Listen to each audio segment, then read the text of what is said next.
Hello ladies and gentlemen, this is Blue Maxima and I'm here taking a look at Crimsonland, the remastered shooter from 10 Tons.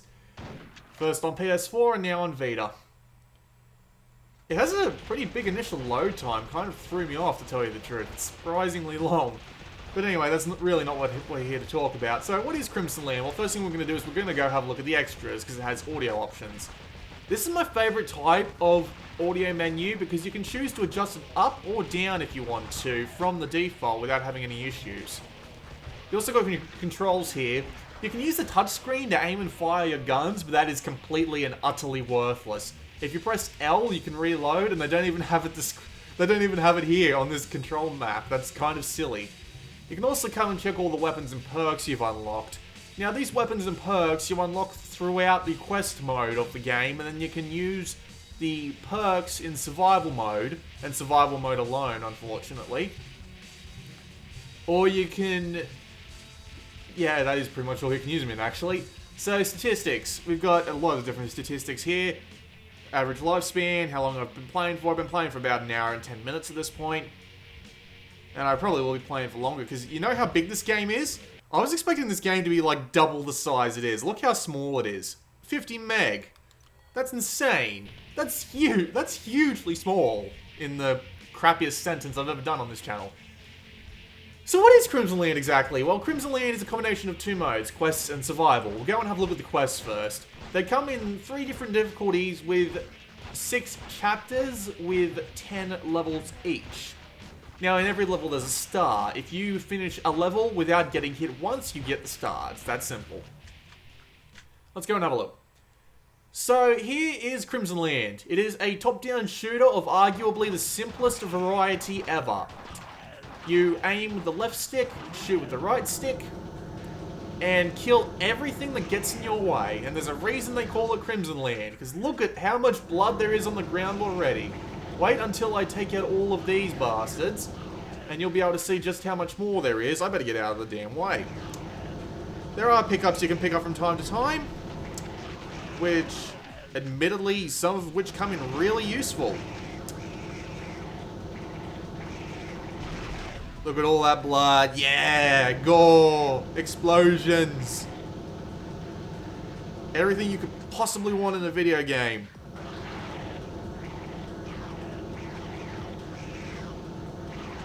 So there are a lot of different weapons in this game, and I'm currently stuck with one of the shittiest ones. But let's see if I can get that over there. Yes! This one's actually good. Unfortunately, it only lasts for a small amount of time. This one's much better. Lasts a bit longer too. I'll just grab that med pack, then I'll grab that nuke. Now, that little circle below your guy is the health bar. If it runs out, the game's over. How's it run out? Well, if those aliens touch you enough. If you want to finish a level, see that progress bar up the top there? It slowly fills in. The more people you kill, or these are barely qualify as people. Woo, sort of shoddy. Much better. A lot of these weapons in this game actually feel really satisfying. But as I was saying before, if you fill up that progress bar, it will finish the level. And you fill up the progress bar by killing everything. Simple as that, really. And once you're done, a little transparent ring will go out from your guy and you will finish the level. And along the way, as I said before, you'll unlock new weapons and new perks. We're just going to continue to the next level. Okay, I've actually been started with the Ghost Rifle here. This weapon actually pierces right through stuff. It's also very, very strong. Unfortunately, you have to actually aim with this weapon. And that brings me to what might be my biggest problem with the PS Vita version of Crimsonland. You see, this game was originally brought out on PlayStation 4. It also came out on PC, but it came out on PS4 around the same time. Which was like last month. And the problem is that this game's the Vita's analog sticks aren't that great for this sort of game, and it doesn't feel like they really tried to compensate for that. It has the same problem Dead Nation does, where you can tend to overcompensate with all your shots. and you're just wiggling it back and forth like a madman, hoping that you actually hit something with the wide flurry of bullets that you're throwing out.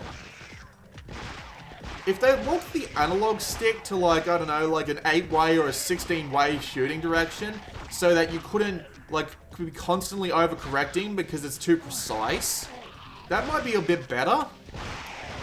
Thankfully, though, this is nowhere near as bad as, say, that wasn't Dead Island, Dead Nation was. Dead Nation was really bad because you'd be flicking your analog stick all over the place all the time, while thankfully this seems to have a tiny little thing put in place where your analog stick will stop moving for a little bit. If you... Like, it seems like the analog stick actually has a dead zone for moving on it. It's not that big of a dead zone, but it really does make a difference. So if you want to stay aiming like in one direction, it is fairly easy to stay aiming in just one direction. It's enjoyable. It's an enjoyable thing at the very least. I still feel my thumb hurting a little bit after extended periods of play, like 20 to 30 minutes. But nowhere near as terrible. I love the reflex mode. Everything goes so slowly. You can watch all the gibs come out and just... You even have infinite ammo for all your guns at the time, so... Or your gun, you only get the one.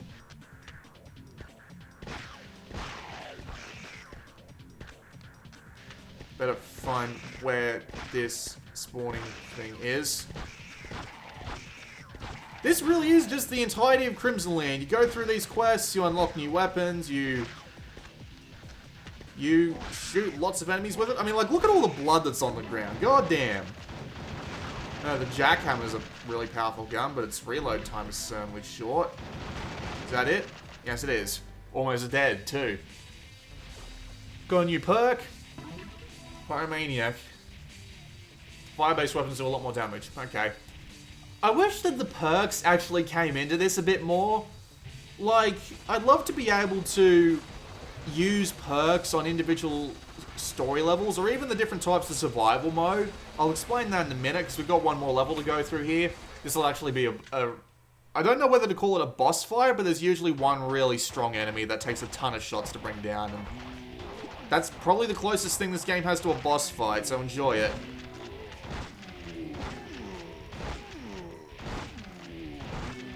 But yeah, the perks don't really come into the quest mode very much, and I wish they would, because, like, there's 50 perks there, and all you can do with them is use them in survival mode.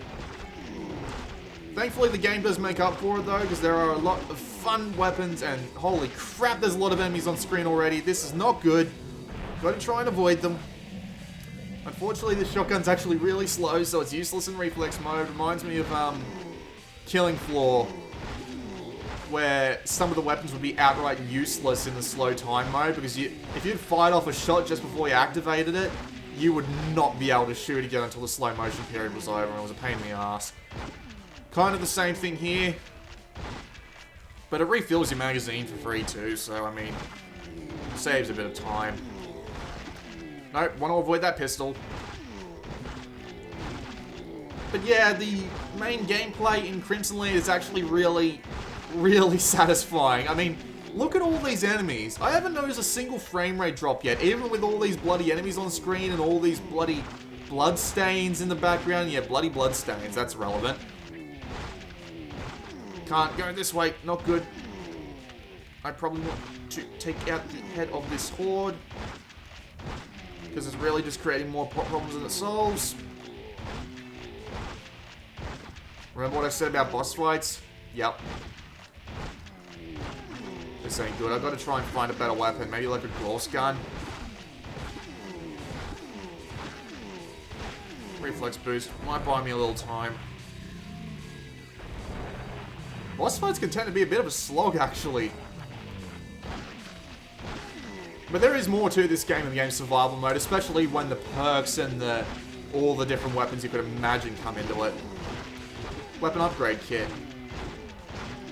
Just for a small amount of time, your weapon's made about twice as fast. This does actually help, taking out a lot of the horde.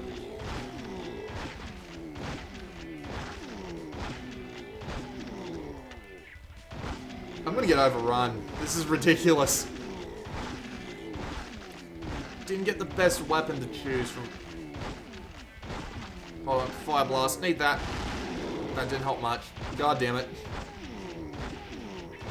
But yeah, as I was saying, this game's extremely satisfying. A lot of the weapons are a lot of fun to use, and there are a few crap weapons, but that just means get off the crap weapons, you moron.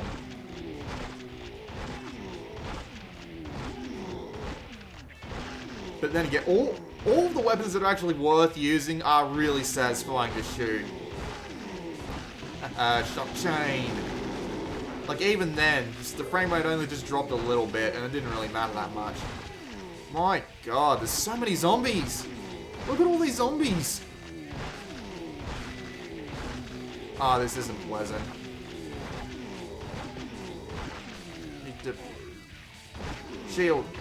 Now I can just burrow my way through to the nuke. There we go. I'd like to get to those fire bullets, but no chance of that happening with all those zombies there.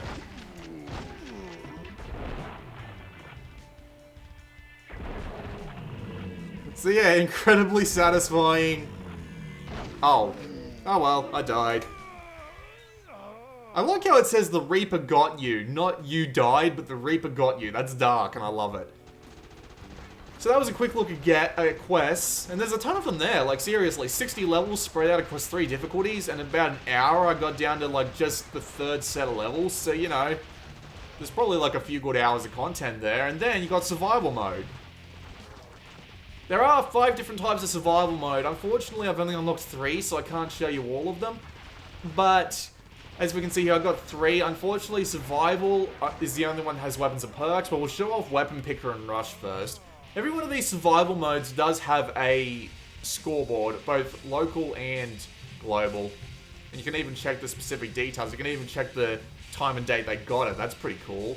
You can check how long they survived for, how many kills they got. It's pretty nice stuff.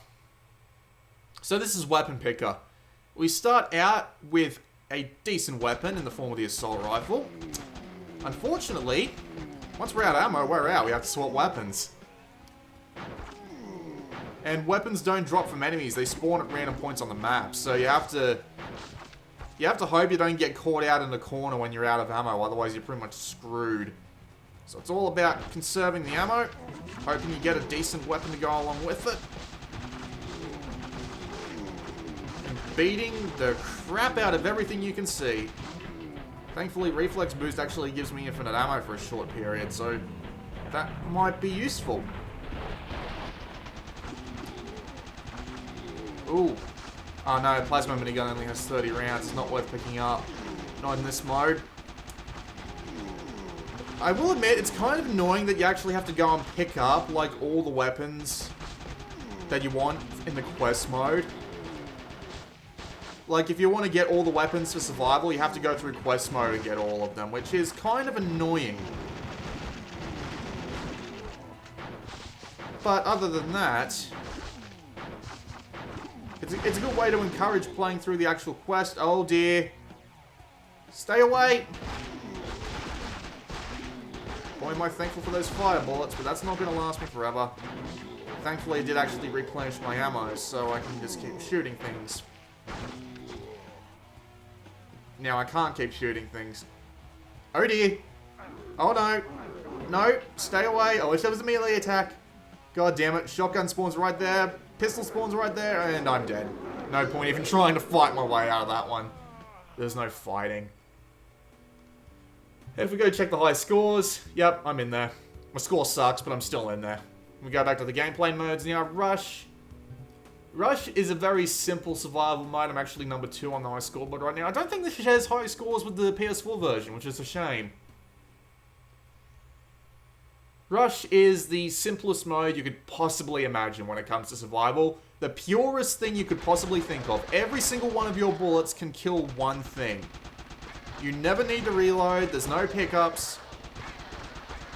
It's literally just stay alive as long as humanly possible with an infinite assault rifle and a ton of bugs coming down on you. And that is the purest form of survival there is. No music. Kind of disappointing, but I mean, you could put like any heavy metal song or any hard rock song, or I don't know exactly what they call every sort of genre, like death metal, black metal, whatever. You could put any sort of even remotely high intensity music over the top of this game and it would work just as well. So we're going to check out survival mode now. I'm actually not doing that well in the high scores. I heard someone actually got 1,000,000 points on this mode, but yeah, I was actually at like number 4 back when nobody was playing this, but that was like a day or 2 ago, so you know. So, survival mode works exactly the same way as a normal game, except for the progress meter up the top. You've got levels, and every time you level up, well, we'll see that when we come to it. Flamethrower was better than the pistol, so we might as well.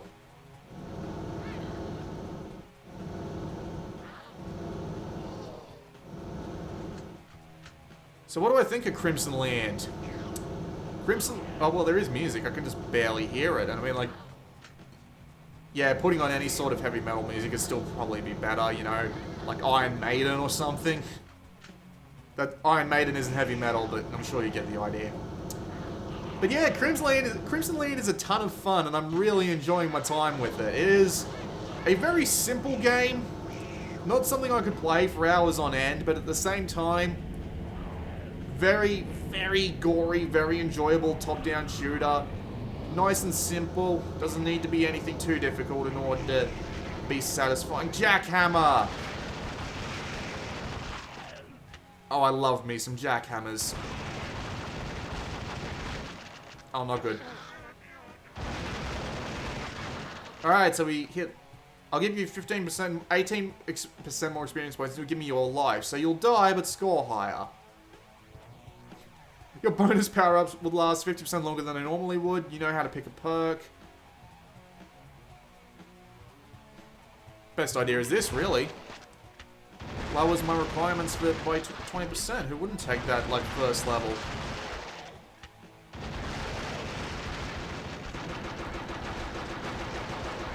Oh, level 3. Monsters lose health at a constant rate. Alright, we'll take an even faster fire rate, because why not? So yeah, this is definitely, like... This is definitely where the longevity of the game is, you know, just going through survival mode, picking up perks, getting as high of a score as possible, and just having fun while doing it after you've completed the quests. But still, the quests do give you a lot of content to play through. And to be fair, I do think this will be worth the price. Now, the question is, what does this game cost anyway? Well, we'll get even more XP, because why not? This game currently costs $14.99. However, this is also cross-buy with the PS4 version, so if you already bought the PS4 version, you get this one too. Not good. And I've been made aware that the... Whoops. Did not mean to pick that up. That's not good. Let's see. Medical damage. 99% of your health. Have a weapon. No questions asked. Let's see. We'll take Hot Tempered.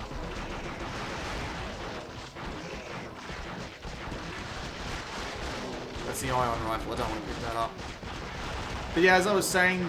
If you have the PS4 version of this game, you will pick it up on PlayStation Vita for free. And I'm also been told that there will be a launch week sale on at least the American store. So Americans might only end up paying like $10 for this. And frankly, 10 or 15 bucks, this game's still worth it. Just really, really satisfying. Let's see, instant winner, 5,000 experience points, your health regenerates. Pick this and you'll get a revenge. And you'll get your revenge. Alright, I'll take this.